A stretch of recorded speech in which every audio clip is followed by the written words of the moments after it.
Hello, hello! Magandang araw sa inyong lahat. Kamusta kayo? Meron pa nga kaming natitirang kanin ng baboy sa ref, kaya naman eto na nga lang yung lulutuin ko. Bigla din kasi ako nag-crave sa lechong baboy dahil nga sa napanood kong video. Sakto din naman at meron pa nga kaming pork belly. Wala pa nga tang kalahating kilo to, pero for the go nga sa crave kong lechon. Hiniwa-hiwa ko na nga din yung kanin ng baboy para nga mas madaling maluto. Kaya nga din pala ito ang naisipan kong iluto dahil nga hindi matrabaho.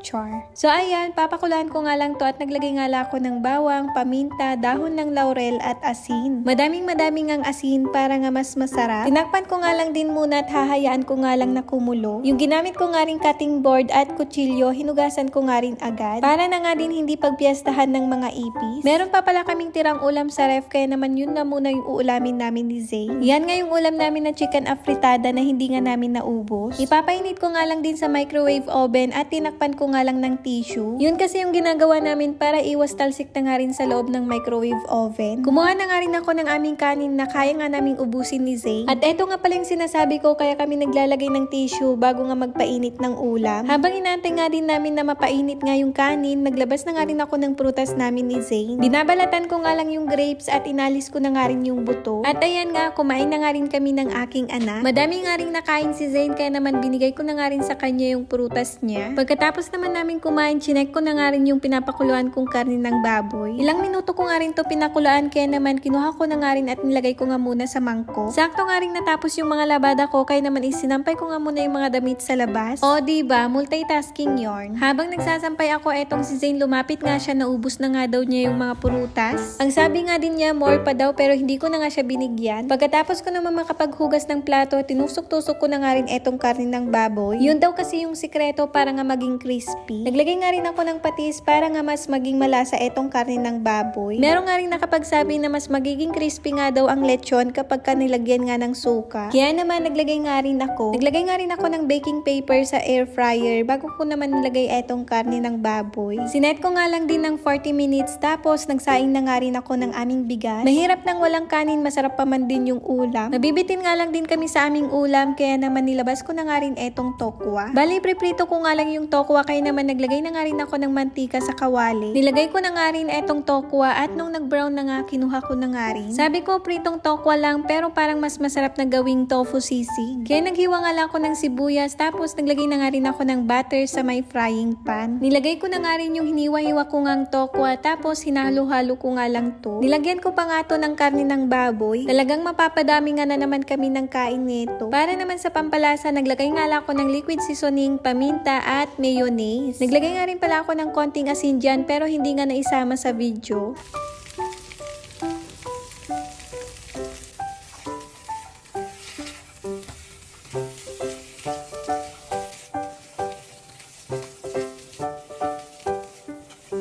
Luto na nga rin etong crave ko. Ang sarap talaga ng ganitong ulam, no? Pero wag lang araw-arawin. At eto na nga yung ulam namin, may pork tofu sisig. Tapos meron nga ding lechon na niluto sa air fryer at pritong tokwa. Syempre, ayan, kain po tayo. O siya, paano? Dito nga lang muna, sa susunod ulit. Bye, Simbuday. Bye, Flower. Opus.